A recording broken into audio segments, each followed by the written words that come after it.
Welcome to my podcast. My name is Corrinala. I come to you from the Pacific Northwest where I live with my partner, our 2 kitties, and 2 adopted Mustangs. Information about the Wild Horse Adoption Program will be in the episode description box. This podcast covers knitting projects, my horsemanship journey, and my other passions like vegetable gardening and bicycling. If you're new here, I hope you find the content interesting.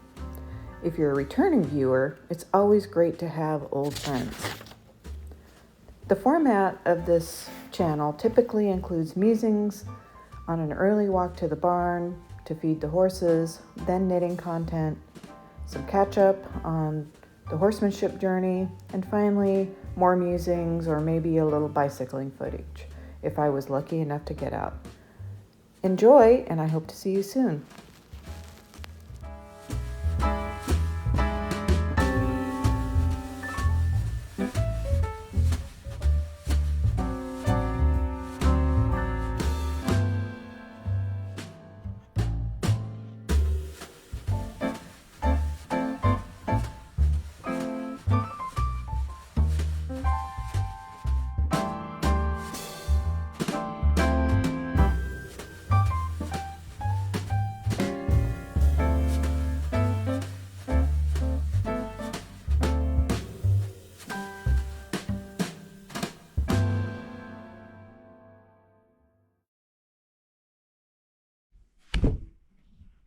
Hey friends, welcome to another episode of my podcast.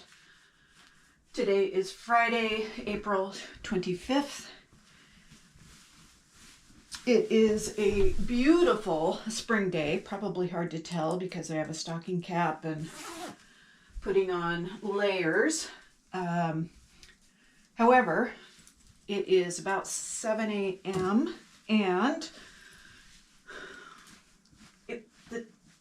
my phone said it was 50 degrees outside. I don't quite believe it. Hopefully I'll be a little surprised when I actually get outside. And if you've been here before, you know that this is the routine I go through when I'm walking out to the barn to feed the horses.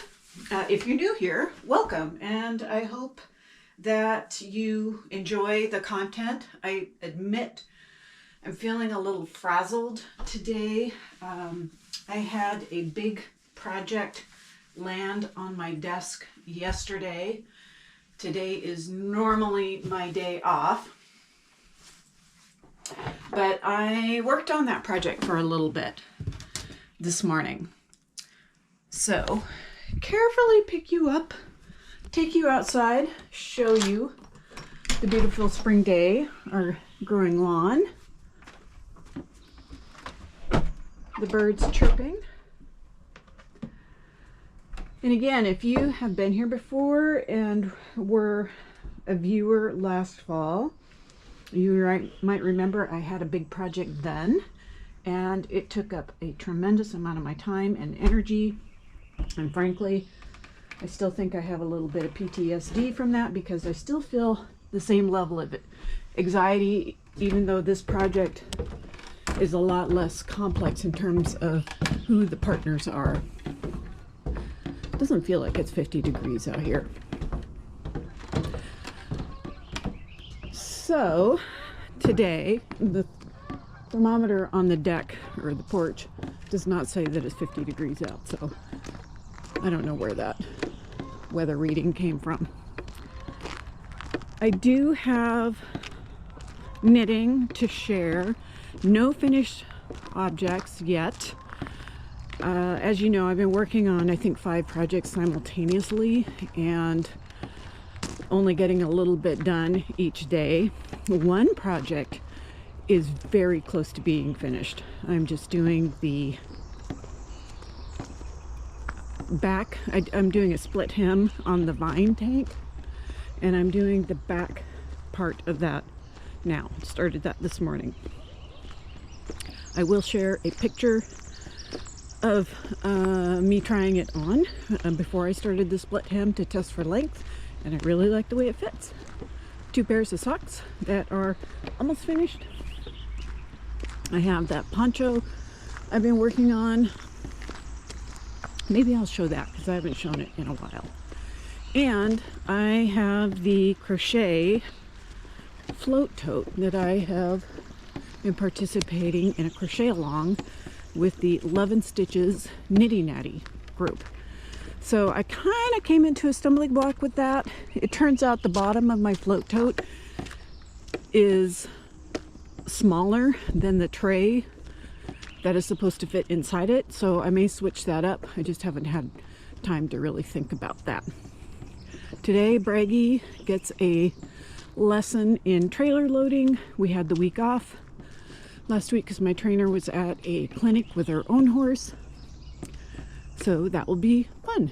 And then this weekend my sister-in-law is coming with her tractor and dump trailer and is going to scrape all this grass off the driveway, pour new gravel, widen our road a little bit down there, and maybe make this yard a little bit more winterproof. So this whole yard here, the road goes around that tree, between those two trees, and then to the barn door on that side. And it gets very muddy in here except for the actual road part, but it'd be nice to have a place over there to be able to turn around, maybe maneuver a vehicle around a little bit. So she may work on that too. The boys are ready for their breakfast, so I'm gonna get to feeding. Good morning, friends. Welcome to the knitting portion of my podcast and just chit chat about other things. I'm trying to find a place to put my glasses case. Let's start as usual with what I am wearing. This is the Adelyn Tee. It's a pattern by Barocco. I knit it out of a yarn that is largely made from viscose. I can't remember what the other pieces of it are, maybe cotton. As you can see, it's knit in pieces. It has kind of a lace front, mostly stockinette, and just a ribbed bottom. So and what I really like are these sleeves. So this particular stitch, which is on the front here, is kind of you wrap each stitch twice, and then the next row you drop the wrap, so it just elongates it. And it's also on this sleeve as well. Knit this a couple years ago. It's warm enough to wear it here in this kind of latter part of April 2025. Been wearing a lot of tees lately, and often in the morning I'll wear a shawl.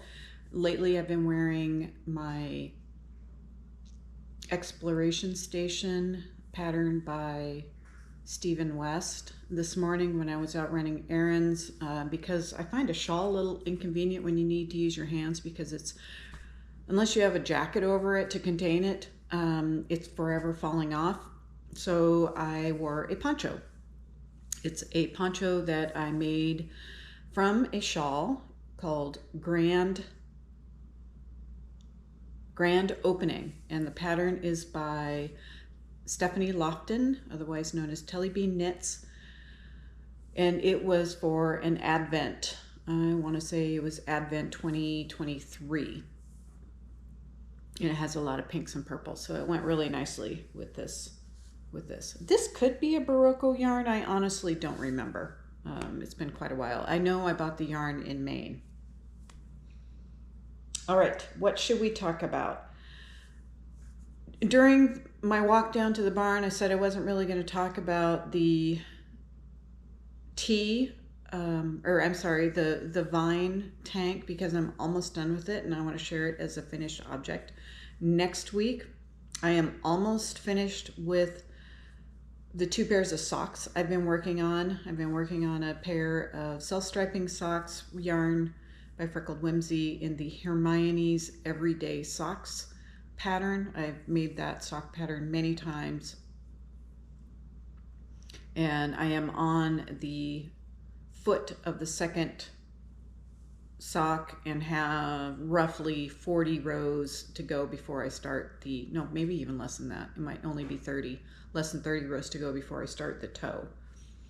And of the socks, the branches pattern from this book, 52 Weeks of Socks, I am still working on the gusset decreases of the second sock, but probably have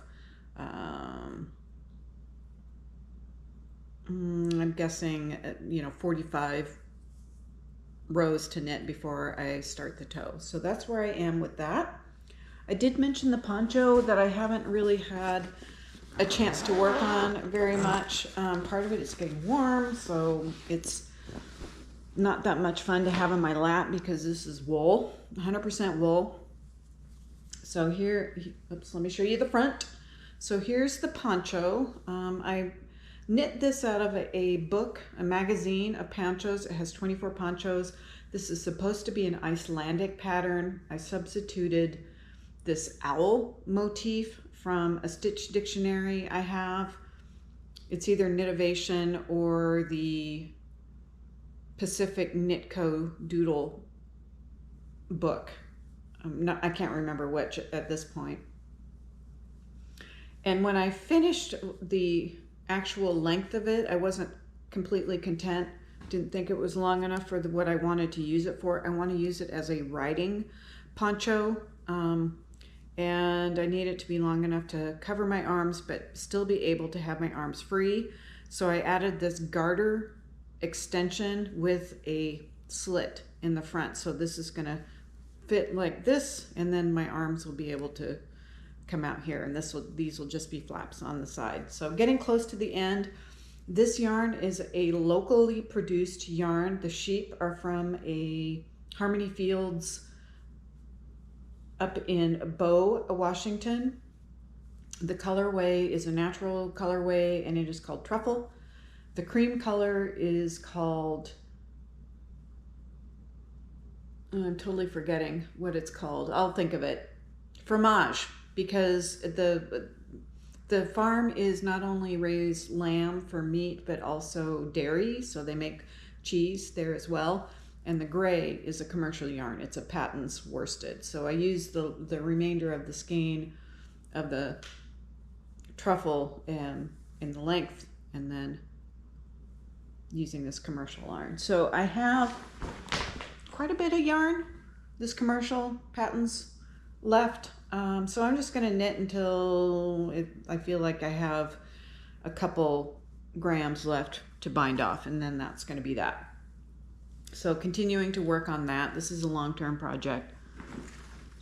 I am excited about finishing the vine tee though, because I'm going to cast on something else, maybe another summer top.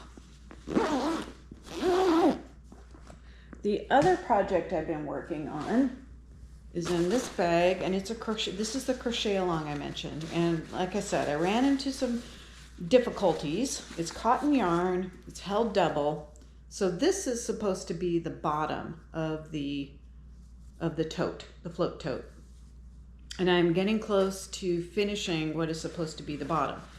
This is the tray that is supposed to fit in the bottom of the float tote, and as you can see, it is bigger.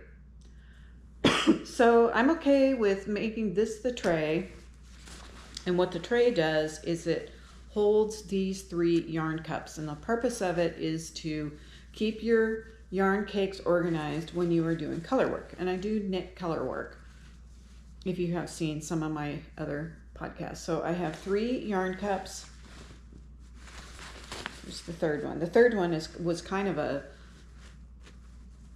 sample of what maybe the float tote will look like. And then I was thinking, when I started the pink base, I was thinking, well, I'd just do it in the opposite. But now I'm thinking that maybe I will have the pink base as the tray and the lavender as the bottom, the cream variegated in the middle, and then the pink in the top. So that's maybe what I will do today. So maybe I'll work on that while I'm editing this video. So that's all the knitting I'm going to share. So next week I should have 3 finished objects for you. Excited about that. Maybe a new cast on, who knows? Yeah, this weekend we're going to be pretty busy doing that yard work, landscaping work. So I don't anticipate very much knitting time, maybe early in the morning and in the evening when we are relaxing. I'm going to have a sip of tea. This episode probably won't be very long. If you enjoy the longer episodes, I apologize for that. I know a lot of content creators do 10 to 15 to 20 minutes. I personally enjoy more like 30 to 45 or more when I'm settling in to knit or crochet. So you feel free to let me know what your preference is. I will try to accommodate as much as I can. Like I said on the walk to the barn, I'm feeling pretty anxious about this big project and I keep thinking about it. So I will likely, before or after my lesson, my trailer loading lesson with Bragi, I ended up with a stitch stopper. I'm guessing it must be from the poncho. Anyway, I don't want to lose stitches, so I'm going to put oh yes, indeed. And I've already dropped a couple stitches, so we'll just get those back on there. Lickety split.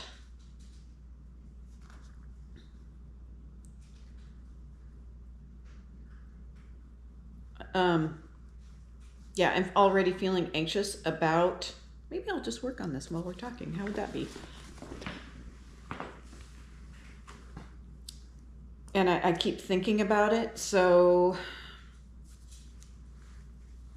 I'm probably going to be ending up working a lot more. Part of it is that the project due date is in June, the beginning of June. And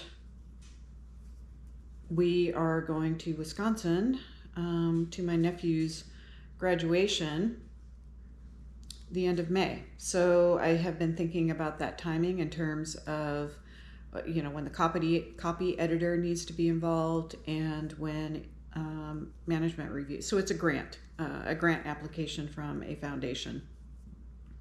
I will talk, I generally don't talk about work on my podcast. I think for those of you who have been here for a while, and I feel like I keep saying that in this episode, for those of you who have been here for a while, know that I work in public health. I'm an environmental health specialist, a registered sanitarian, and environmental health works primarily in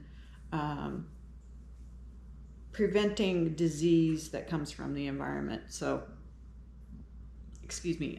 so that means clean drinking water, because dirty drinking water or untreated, unfiltered drinking water can have lots of nasty bugs and can have some really serious potential health problems for people who are vulnerable, like infants and elderly people and immune compromised and everything. When I talk about the people that are vulnerable, that is who I mean.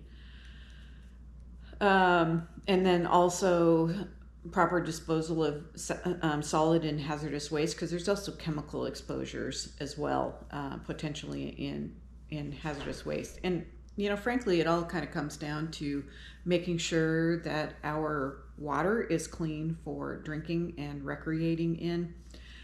The program that I work in is on-site sewage, so you could definitely contaminate surface water and drinking water with on-site sewage. So that's the role that I play in environmental health, and have been doing that for almost 20 years. No, it has been 20 years. I have dabbled a bit in drinking water and a bit in solid and hazardous waste, and food safety is another important thing. There's a food safety, I think, is incredibly critical, because if there's a way to make a massive number of people sick, it could be through food or drinking water. I think are the main ways.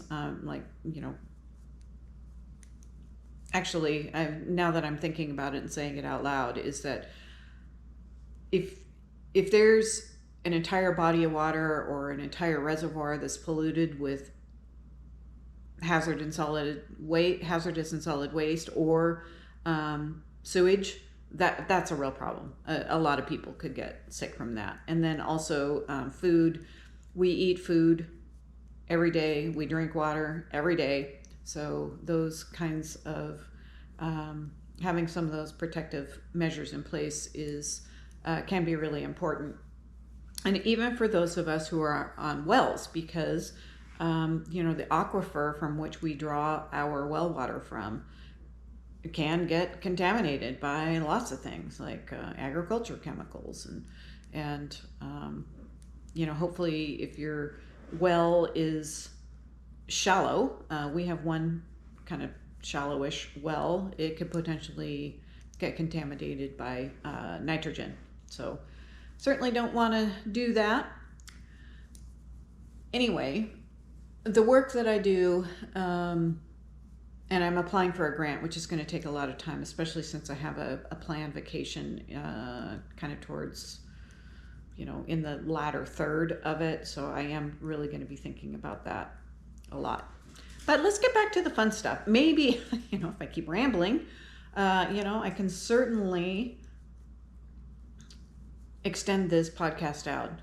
And if you're watching me knit, you can see that I'm not a terribly fast knitter. I mean, I know there's people who knit, they just have this rhythm with their needles and get both their thumbs involved. My right thumb is not particularly involved in my knitting, which is why it's kind of herky-jerky, I guess, is the way I would describe it. Oh, Herbert wants to steal my yarn. Oh, that would be so naughty. Yeah. All right. Well, shall we talk about podcasts? The last 2 episodes, I talked about several different podcasts that I enjoy watching, and the knitting ones. I actually don't watch that many knitting podcasts. I watch a fair number of horsemanship podcasts, so I will mention another one that I watch. Sam Van Fleet. She's a young woman who lives in Florida. She trains Mustangs, and then she spends a certain part of the year traveling the country with her horses and in her, I think she has a living quarter horse trailer perhaps, and conducts clinics and trains other people's horses in other places. Oh boy, the cats are just having a good time playing chase with each other. I've had mixed feelings about the way that she trains horses sometimes, but she has explained some of her methods that make more sense to me. What I really struggle with is, if you've watched me for a while and watched my horsemanship philosophy, I really struggle with the methods that ultimately terrify horses, and that these methods keep being applied until the horse lets down or accepts it, or maybe even shuts down, which is not learning. If you think about the way that anyone learns, you have to be in a certain frame of mind and willing and accepting. That doesn't mean that we remove all stress from horses' lives. You can't remove stress completely from anyone's lives. And horses need to know how to deal with stress appropriately, just like humans do. If we are in a training environment, we can set the environment up so that there is some tensions, but it's not terror. Because when horses are that afraid, they don't think, they panic, and no one thinks when they're panicked. And they are more likely to hurt themselves by, and maybe even us as well. And they don't intend to, they're just terrified, they're fearing for their lives or life, and that's not a good way. So I gravitate towards the podcasters or trainers, not just podcasters, trainers who use a very balanced method of teaching a horse how to live in the human world. Those are my favorite ones. And there are plenty of kind of traditional horse trainers who don't feel like that they can take the time, they don't know how to take the time to train a horse so that it is truly a partner with you rather than subservient or a commodity. Sam Van Fleet, I think she does a good job of teaching a horse. She also recognizes that not all horses are suited for her lifestyle. I think she, I got the impression from the videos that I've watched that she does not have a permanent home, and she makes her living on the road. So a horse would need to know how to travel and be comfortable in new environments. That would not necessarily be an environment for Bragi. Odin would probably do okay in that lifestyle. He's accepted a lot. But Bragi is very reactive, and he has strong opinions about how he thinks things should be. But I have been slowly teaching him how to live in this human world and accept stress and where to look for answers. And mostly what I'm asking him to do is look for answers to his human handler or maybe to Odin. And he doesn't always do either, because sometimes Bragi will be freaking out about something and Odin is just peacefully eating grass nearby. To me, Odin is setting a great example of how you should behave in whatever the circumstances. Maybe the neighbor started the lawnmower or a wood chipper or something. So all that to say, I can recommend Sam Van Fleet. The other one is not a knitting or a gardening it might be closely related to gardening or somewhat. It's, or horsemanship for sure. It is, it's Italian. So it's my Italian grandmother cooks something, and it's like buono appetiti. So apologies for not pronouncing that Italian name very well at all. The reason why I found it, I was trying to find how to cook an unusual vegetable. I wanted to know how to cook cardoons. So cardoons are, if you're not familiar, and frankly, I don't think they're worth the trouble. Cardoons are a member of the artichoke family, and the plant grows these long, kind of like celery stalks, I would say, but they're even more watery than celery stalks. So, and I think I had some growing in my garden one year and it's like, how do I prepare these things? So that's how I came across this channel. And it is this very charming Italian grandmother who speaks in an Italian accent. She speaks English, but just cooking different things. A lot of vegetable dishes that I wouldn't think of cooking this way. She does cook some meat dishes. If you've been here for a while, see, I said it again. I don't eat a lot of meat. I do eat some meat, but not a lot. And I'm always trying to find ways to make vegetables a lot more interesting. So I will link both of those podcasts. I hope you find them interesting or charming, especially my Italian grandmother cooks something. I love it. She's a wonderful lady, and one of the most recent episodes I watched, she was cooking with her granddaughter, who's they both share the name Gina. I think that's all I have to say right now. If you want a couple book recommendations, I happen to be looking at my book stack that's behind my camera that I just set my glasses case on. I got this book out of the library, How to Argue with a Cat. Part of it was Randy was looking for, because our cats have been squabbling occasionally. We don't always know why. But he came across this book and I was like, oh, that sounds interesting. But it's a human's guide to the art of persuasion, but it has a lot of great cat illustrations as shown on the front, and just how cats So sorry that the name is covered up by the library sticker, but there is the name if you are interested in. It's a pretty quick read. I got distracted by another a mystery novel. So here's an example. If talk with your body, the I intrigue, I-E-Y-E, convince with tone and gesture. And then there's a quote. The problem with cats is that they get the same exact look whether they see a moth or an axe murderer. So if you love cats, have cats, or cats have you, there's always a great opening to the chapters with something about how cats interact and how it can be very persuasive. So I find that very interesting. I have a couple more books that I will share. I don't know. I feel like I'm just trying to elongate this podcast. So if you're not interested in it anymore, I understand. I'll see you later. But this was in the nonfiction, and it's about Dorothy Parker, who was a film star in the 1920s. But it sounds pretty fascinating.